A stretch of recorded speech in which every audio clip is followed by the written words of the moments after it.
پارا نمبر 19 سورة الشعراء آیت نمبر 69 صفحہ 590 اعوذ باللہ من الشیطان الرجیم بسم الله الرحمن لكم إذ تدعون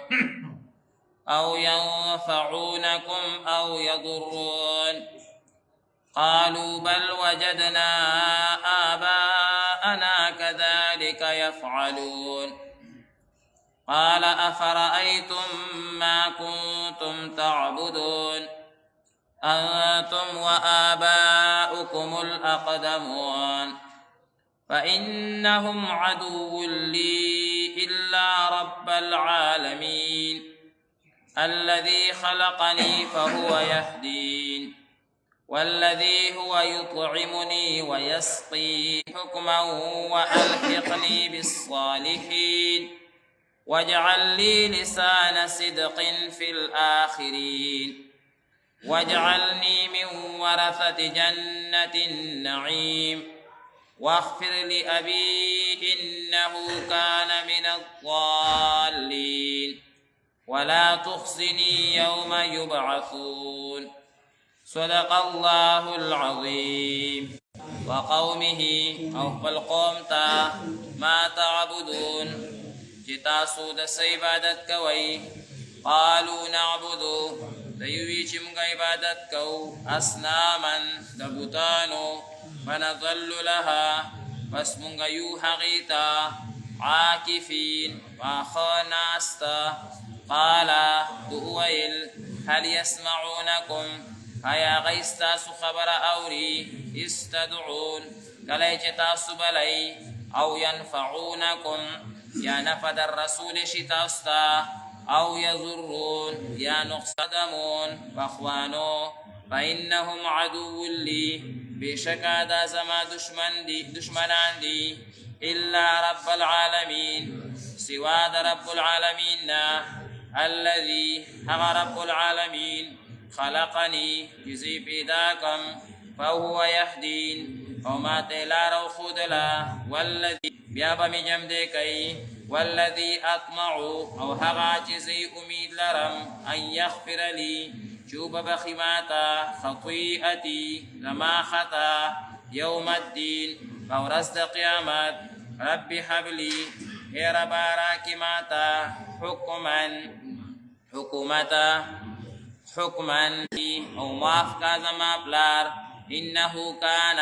بشك ديهغا من الضالين دبيلارنا ولا تخصني او ما مغم جنكوا يوما فهغا ورس يبعثون جتول خلق برا باسولشي بسم الله الرحمن الرحيم مذکورہ سورت شعراء کی اللہ تبارک و تعالی چاہتا یو صفت ورکڑے و چاہتا دو صفات تاغی باوجود باغی باندې قسم مشکلات مشقتون و تکلیفون راغلی دی اے نبی کریم صلی اللہ علیہ وسلم تخو جامع الصفات ستا صفات خو انتہائی سوا دی نو پتا باندې خو با د قوم د طرفنا د تکلیفونه خامخا راځي نو د ابراهیم علیه السلام ذکر هغه شروع کیږي ابراهیم علیه السلام ته قسم تکلیفونه ورکړی شوي دي الله تعالی قرآن مجید کې اجمالا دغه تفصیلونو تکلیفونو ذکر هم کړی دی یاد نو دلته الله تبارک وتعالی د ابراهیم علیه السلام ابتدائی امتحانات هغه ذکر کوي چې د بت پرست خاندان کې پیدا شوی دی بت پرست معاشره کې پیدا شوی دی بلکې بت پرست په خاندان او بت پرست معاشره سره کې چې هغه به بوتان جوړول د ابراهیم علیه السلام بل نوم یې بیل دی لیکن بوتانو سره دومره محبت یو چې د هغه بوت نوم یې خپل ځان ته ایښی چې زما هم دغه نوم دی دومره د بوتانو سره محبت نو ابراهیم علیه السلام داسې قوم ته راغلی دی او هلته کې د توحید درس باقاعده هغه ورکړی دی خپل قوم ته خپل خاندان ته خپل والد پراتو ابراهیم علیه السلام ورته وایي چې آیا دی اوري چې کله تاسو ورته آواز ورکوئ څه نفع او څه ضرر هغه در کولی شي اسم نشي در کولی نو دی وی نه مونږ د دې نه نیو خبر چې اوري او که نه اوري نفع او ضرر راکوي او که نه راکوي لیکن وجدنا کړی دی روټۍ ورکوي سکاک ورکوي چې بیمار شي الله شفا ورکوي مرګ او ژوند ورکوي دا ټولې خبرې الله تبارک وتعالی د ابراهیم علیه السلام متعلق ذکر کوي او بیا وایي زه د الله نه امید ساتم چې الله به زما ګناهونه بخي د ګناه نه پاک الله پیدا کړی یو پاک بنده وي د الله تعالی د معصوم نه هم زیات پاک وي دنیا کې چې یو معصوم وي د هغه نه هم زیات پیغمبر هغه پاک وي پیغمبرۍ نه مخکې پیغمبرۍ نه رستو بلوغ وړوکې لوی ټول هر کیفیت او حالت کې د پیغمبر نه هیڅ ګناه نه کېږي دلته ابراهیم علیه السلام وایي الله به زما ګناه معاف کوي نو ګناه خو د پیغمبر نه کېږي نه نو څنګه بیا معاف کوي نو علماء کرام د دې مختلف جوابونه نقل کوي یو جواب دا دی چې دا د ابراهیم علیه السلام عاجزي ده ګناه شته نه د ورځې نفلونه کوي یا فرض مونځ کوي او بیا نفلونه شروع کړي نو په مخکیني فرضو باندې استغفار وایي یاره مخکې مې نفل نه دي کړي